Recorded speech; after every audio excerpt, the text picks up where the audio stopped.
Cricket ஃபேன்ஸுக்கு வணக்கம். Chennai super கிங்ஸுக்கு ரொம்ப முக்கியமான மேட்ச். இப்போ இந்த புள்ளி பட்டியலை எப்படி மாறிடுச்சு அப்படின்னா, மும்பை, ஹைதராபாத், சென்னை அந்த கடைசி 3ல இருக்கிற டீமுமே அடுத்த 3 மேட்ச் யார் கூட அப்படின்னா இவங்களுக்குள்ளேயே மாறி மாறி விளையாட போறாங்க. சென்னையை பொறுத்த வரைக்கும் மும்பையோட ஒரு மேட்ச், அதுக்கப்புறம் ஹைதராபாத்ல ஒரு மேட்ச்னு சொல்லிட்டு இருக்கு. ஹைதராபாத்தை பொறுத்த வரைக்கும் மும்பை கூட ஒரு மேட்ச், சென்னை கூட ஒரு மேட்ச், அதுக்கப்புறம் மறுபடியும் மும்பை கூட ஒரு மேட்ச்ங்கிற மாதிரி வச்சிருக்காங்க.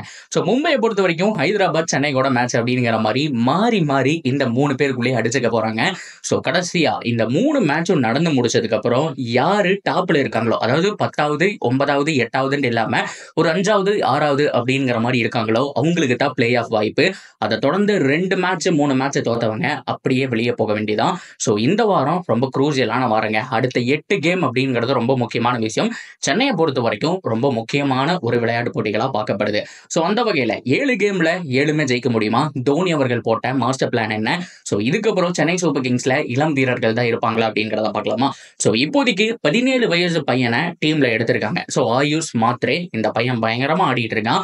ஸோ ரொம்ப முக்கியமா 1-1 பொசிஷன்ல ஆடுறா. அப்பாடா, இது வரைக்கும் சிஎஸ்கே எடுத்த பிளேயர்ஸ் எல்லாருமே ஓப்பனிங் பொசிஷன்ல தாங்க பார்த்து எடுத்திருக்காங்க. மிடில் ஆர்டருக்குன்னு சொல்லி யாருமே இல்லை. ஆனா இந்த ஆயுஷ் மாத்ரே 1-1 பொசிஷன்ல சூப்பரா ஆடுவாரு. இப்போ நமக்கு பிரச்சனையே மிடில் ஆர்டர் தான். அந்த மிடில் ஆர்டர் அப்படிங்கிறது தோனி, அதுக்கப்புறம் வந்துட்டு இந்த ஓவர்டன், இவங்க எல்லாமே 7வது 8வது வர போறாங்க. 6 7 8. ஸோ அங்க கூட நமக்கு ஓரளவுக்கு பிரச்சனை இல்லை. பிரச்சனையே இந்த 3 4 5 தான். நடுவுல யாருமே சப்போர்ட் பண்ண மாட்டேறாங்க. சிவம் தூபே முன்ன மாதிரி அதிரடியா ஆடுறது கிடையாது. சரி, ஓகே, அவர் மேல ரொம்ப பிரஷர் போட முடியாது, அவரே எல்லா மேட்சும் அடிக்க முடியாது. அட்லீஸ்ட் ஒரு 3 4 மேட்ச் ஆவது வந்துட்டு அவர் அடிச்சு கொடுக்க தான் போறாரு. ஆனா அந்த மீதி இருக்கிற 2 இடத்துல யாரை பிச் பண்றது? இந்த 3வது இடம் ரொம்ப கேள்விக்குறிங்க. நம்பர் 3ல ஆடக்கூடிய பேட்ஸ்மேன் சிறப்பானா மட்டும்தான் கேமை ஜெயிக்க முடியும். நாட் ஓன்லி சென்னை, எல்லா விதமான டீம்ஸுக்குமே இது பொருந்தும். விராட் கோலியை பொறுத்த வரைக்கும் இந்தியன் டீம்ல 1-1 பொசிஷன்ல ராஜ்யம்ல ஆண்டுட்டு இருந்தாரு அப்படிங்கிற மாதிரி சொன்னோம். அந்த பொசிஷன் அவருக்குன்னே சொல்லி எழுதின மாதிரி இருந்தது. ஸோ இது மட்டும் இல்லாம வேர்ல்ட் லெவல் எடுத்து பாருங்க, ஒரு கேன் வில்லியம்சன் நியூசிலாந்துக்கு 1-1 தான் வருவாரு. அந்த 1-1 பொசிஷன்ல சூப்பர் பிளேயர் இருந்தா மட்டும்தான் அந்த டீமை நீங்க நல்லா சேஸ் பண்றக்கோ இல்ல ஹை டோட்டல் போறக்கோ எடுத்து போக முடியும். ஸோ இது இன்டர்நேஷனல் மட்டும் இல்ல, ஐபிஎல்ல பார்த்திருந்தீங்கன்னா சென்னை சூப்பர் கிங்ஸ்ல சுரேஷ் ரெய்னா இருந்தாருங்க. கிட்டத்தட்ட 8-10 வருஷமா அவர் ஆட்சி செஞ்சாரு அந்த இடத்துல. அவர் இருந்த வரைக்கும் அந்த இடத்துல பிரச்சனையே இல்லை. அவர் போனதுக்கு அப்புறம் இப்போ வரைக்குமே அந்த 1-1 பொசிஷன்ல ஒரு பிளேயரை நம்மளால கண்டுபிடிக்க முடியல. அம்பத்தி ராயுடுவை பார்த்தாங்க. அம்பத்தி ராயுடு நம்பர் 4ல ஆடினாரு. அது மட்டும் இல்லாம உத்தப்பா வந்துட்டு ஒரு சில டைம்ல நம்பர் 1ல ஆடினாரு, ஒரு சில டைம்ல நம்பர் 2 நம்பர் 4 மாதிரிலாம் ஆடி இருப்பாரு. ரஹானே பொறுத்த வரைக்கும் ஓப்பனரா ட்ரை பண்ணாங்க. ஸோ ருத்ராஜ் தான் நம்பர் 3ல வந்து ஆடுவாரு அப்படிங்கிற மாதிரி 2-3 மேட்ச் பார்த்தோம். அவரும் ஓரளவுக்கு சொதப்பிட்டாரு. ஸோ இப்போதைக்கு அந்த சென்னை சூப்பர் கிங்ஸ்ல 3வது இடம் ரொம்ப கேள்விக்குறி. இந்த பையனை 3வது இடத்துல தான் களமிறக்க போறாங்க. ஏன்னா ராகுல் திரிபாதி பெருசா எக்ஸ்பீரியன்ஸ் காமிப்பாரு அப்படிங்கிற மாதிரி நம்ம எதிர்பார்த்தோம். ஆனா 6 மேட்ச் கொடுத்தாச்சு. இதுக்கப்புறமும் கொடுத்தோம் அப்படின்னா டீம் வெற்றி பாதையில போகாது, ஒரே அடியா குழி தோண்டி புதைக்க வேண்டிதான். ஸோ திரிபாதிக்கு பதிலாக அந்த இடத்துல ஆயுஷ் மாத்ரே மும்பைக்கு எதிராக களமிறக்கப்படுவார். அதுல மாற்றம் கிடையாதுங்க. ஸோ மேல சேக் ரஷீத், அதுக்கப்புறம் ரச்சின் ரவீந்திரா 2 பேரும் opening, left and right hand combination. 1-1ல ஆயுஷ் மாத்ரே. நம்பர் 4 நீங்க யாரை வேணாலும் வச்சுக்கலாம். ஒரு சிவம் தூபே கூட அந்த இடத்துல நம்ம வச்சுக்கலாம். நம்பர் 5 விஜய் சங்கர் தான் மறுபடியும் ஆடுவாங்கன்னு தோணுது. ஆனா விஜய் சங்கரையும் தூக்கிட்டு ராமகிருஷ்ணா கோஸ் அப்படி மட்டும் இல்லாம வான்ஸ் பேடி விக்கெட் கீப்பிங் பேட்ஸ்மேன் ஒருத்தர் இருக்காரு, அவரை கொண்டு வரலாம். ஸோ அதுக்கப்புறம் ரொம்ப முக்கியமா ஜேமி ஓவர்டன், ஜடேஜா, தோனி இப்படிங்கிற மாதிரி கொண்டு வந்தாதான் பேட்டிங் யூனிட் உருப்படும். ஸோ மும்பைக்கு எதிரான போட்டியில ஜெயிக்கணும் அப்படின்னா ஏகப்பட்ட மாஸ்டர் பிளான்ஸ் போட்டாங்கணும். இதுக்கு முன்னாடி வரைக்கும் கடந்த ஒரு 5 மேட்சா நம்ம மும்பை ஜெயிச்சிருக்கோம். மும்பை கிட்ட மேக்ஸிமம் தோக்கவே கிடையாது. 2020 அது 21க்கு அப்புறம் வந்துட்டு மேக்ஸிமம் தோல்வி அப்படிங்கிறதே நம்ம பார்க்கல.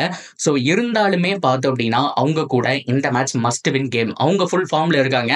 பேட்டிங் பவுலிங் எல்லாமே உங்களுக்கு பர்ஃபெக்டா இருக்கு. ஆனா பர்ஃபார்ம் தான் பண்றது கிடையாது. மும்பை உண்மையாலுமே அவ்வளவு சூப்பரான டீம். ஆனா ஒருத்தர் ஃபார்முக்கு வந்தா ஒருத்தர் புட்டுக்கிறாங்க. ரோஹித் சர்மா ஃபார்முக்கு வரணும். அது மட்டும் இல்லாம மிடில் ஆர்டர்ல திலக் வர்மா, சூரியகுமார் யாதவ் கன்சிஸ்டன்டா இருக்கணும். பாண்டியா ஃபினிஷ் பண்ணும். பும்ரா உடைய நேச்சுரல் பவுலிங் அவர் வந்தாங்க அப்படின்னா வெறித்தனமான டீம். அவங்க இங்க இருந்து கோப்பை அடிப்பாங்க அப்படின்னு சொன்னா கூட மிகையாகாது. அப்படிப்பட்ட டீமை வீழ்த்துறது கஷ்டம் தான். ஆனா ஒரு தடவை ஆல்ரெடி இந்த டோர்னமெண்ட்ல நம்ம செஞ்சிருக்கோம். முதல் போட்டி நம்ம அவங்க கூட தான் ஜெயிச்சோம். ஸோ அதுல நம்ம பண்ண விஷயம் என்ன அப்படின்னா பவுலிங் எடுத்து அவங்கள ஒரு 160 சுருட்டணும். அதுக்கப்புறம் சேஸ் பண்ணிட்டோம். அதே தாங்க ஃபர்ஸ்ட் சென்னை சூப்பர் கிங்ஸுக்கு பவுலிங் கிடைச்சது அப்படின்னா 160 170 சுருட்டணும். சென்னை சூப்பர் கிங்ஸ் பேட்டிங்கை விட பவுலிங் ஒரு படி மேல இருக்காங்கன்னு தான் சொல்வேன். 10 ரனா மட்டும் வைட போடாம இருந்தா போதும். ஸோ இதுவே நமக்கு ஃபர்ஸ்ட் பேட்டிங் கிடைச்சது அப்படின்னா குறைஞ்சபட்சம் 180க்கு மேலேயாவது அடிக்கணும். ஏன்னா அவங்க கசாமுசான்னு அடிப்பாங்க.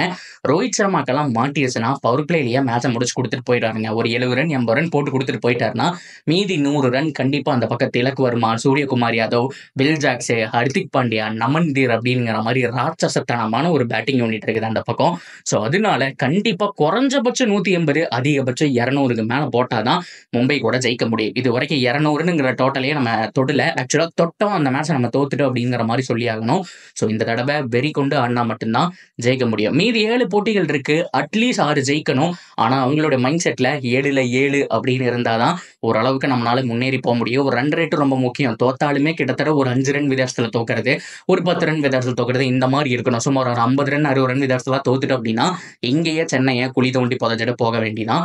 பொறுத்திருந்த பார்ப்போம் என்ன நடக்குதுன்னு சொல்லிட்டு. ஸோ வர சண்டே நீங்க என்ன நினைக்கிறீங்க? யார் ஜெயிப்பாங்க?